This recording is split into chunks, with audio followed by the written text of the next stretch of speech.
Hello दोस्तों, मैं समय मस्तानी। आप लोग देख रहे हैं हमारे अपने यूट्यूब चैनल गीत संगीत हिट को। तो मैं आ गया हूँ एक और नए वीडियो में, एक और नए सॉन्ग के साथ। आप लोगों को थंबनेल देखकर पता चल गया होगा कि ये सॉन्ग किस ट्रैक पर होने वाला है। तो चलिए वीडियो को स्टार्ट करते हैं।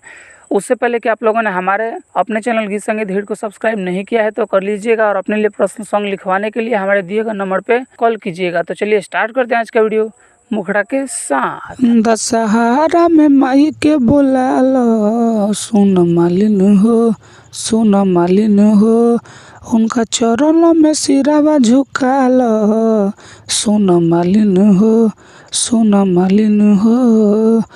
बगिया में सुनला जाई, अरहुल के फूलवा लियाई, सरलिया में जाई अपना हाथ से चढ़ा लो, दशहरा में माई के बोला लो, सुन मालिन हो, सुन मालिन हो, उनका चरण में सिरावा झुका लो, सुन मालिन हो, सुन मालिन हो। तो ये था मुखड़ा। उम्मीद करते हैं कि आप लोगों को अच्छा लगा होगा। अगर अच्छा लगे तो एक लाइक ज़रूर कीजिएगा। तो चलिए चलते हैं अपने फर्स्ट अंतरे की तरफ। सुन मालिन हमार सब कलत यार, आवतारी दुर्गा माई हो, लेल पूजा के थाली तू कर हाली हाली, बभनु से कराल पूजाई हो।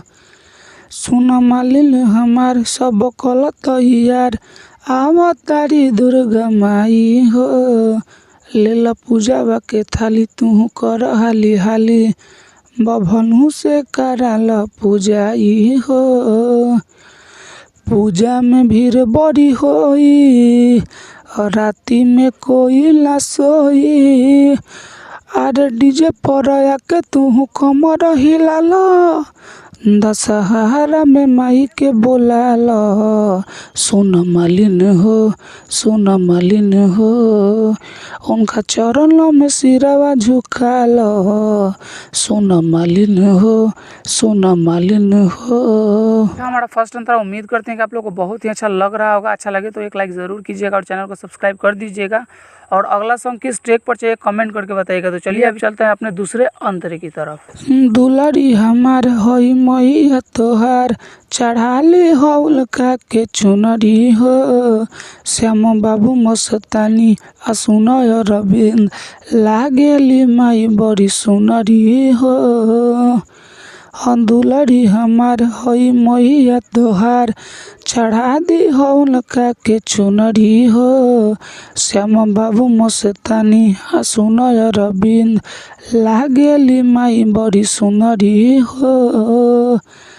माई जय बकी आई है, सुतल भगिया जगई है, उनका शरण में जाके सब सिरावा झुकाला, दशहरा में माई के बोला लो, सुन मालिन हो, सुन मालिन हो, उनका चरण में सिरावा झुका लो, सुन मालिन हो, सुन मालिन हो। तो ये था हमारा पूरा सॉन्ग। अगर आप लोगों को अच्छा लगा होगा तो लाइक कर दीजिएगा, और ऐसे ही ढेर सारे सॉन्ग पाने के लिए हमारे यूट्यूब चैनल गीत संगीत हिट को सब्सक्राइब जरूर कर लीजिएगा। और आप अपने लिए पर्सनल सॉन्ग लिखवाना चाहते हैं तो हमारे दिए गए नंबर पर कॉल कीजिएगा। तो चलिए मैं जाते जाते यही कहूँगा कि गाइए और हिट हो जाइए। तब तक के लिए मिलते हैं किसी दूसरे वीडियो में किसी दूसरे सॉन्ग के साथ। तब तक के लिए नमस्कार।